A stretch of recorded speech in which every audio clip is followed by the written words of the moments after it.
भारत जोड़ो यात्रा की कामयाबी के बाद इसके असरात कर्नाटक इंतखाबात में दिखाई दिए, जिससे कांग्रेस की उम्मीदों में मजीद इजाफा हुआ है। महाराष्ट्र के साबिक वज़ीर आला अशोक चौहान ने इस मुहिम का जिक्र करते हुए पार्टी कारकुनान से कहा है कि वो अवामी नाराजगी को मंजर आम पर लाने के लिए आपसी राबता मुहिम में बढ़ चढ़ कर हिस्सा लें।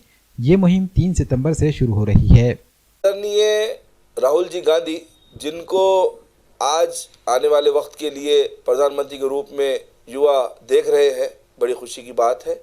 और भारत जोड़ो यात्रा उनकी काफ़ी सफल हुई, जिसका रिजल्ट कर्नाटक में देखा गया है।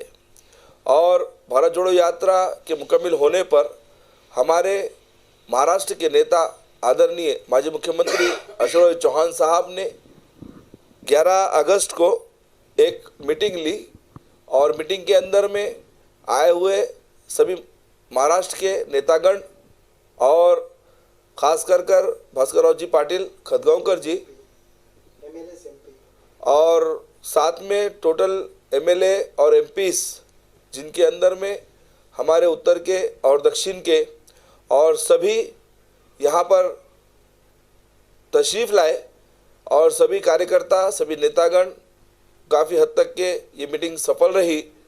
और आदरणीय हमारे अशोक चौहान साहब जो हर वक्त में कांग्रेस को बढ़ाने और आगे कोशिश करते हैं कि बढ़ चढ़ कर हिस्सा लेते हैं, और उनमें ये काबिलियत भी है क्योंकि 2 बार वो मुख्यमंत्री रहे और वो समझते हैं कि एकता और अखंडता का फ़ायदा जनता को होगा। क्योंकि आज जो नफ़रतों का बाज़ार गर्म है, इसको रोकने की काफ़ी ज़रूरत है। क्योंकि हिंदुस्तान जो हमारा गंगा जमुना तहजीब से पहचाना जाता है, हर विदेश हो या देश में हो, हमारे मुल्क का नाम इसीलिए है क्योंकि सब समाजों को लेके चलने वाला हमारा देश हिंदुस्तान है। इसके लिए काफ़ी बाहर भी हमारी रिस्पेक्ट होती है, इज़्ज़त होती है।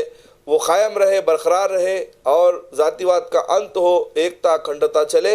इस मुहिम के अंदर में 3 सितंबर से राब्ता मुहिम आदरणीय अशोक चौहान साहब के नेतृत्व में महाराष्ट्र भर में ली जाएगी, पैदल यात्रा होगी।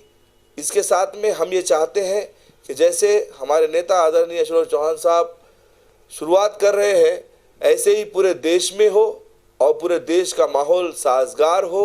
और मैं सभी से कहना चाहता हूँ कि जातिवाद का अंत हो, एकता अखंडता में विश्वास रखें, अपने भाई के लिए वही पसंद करें जो अपने लिए पसंद करते हैं।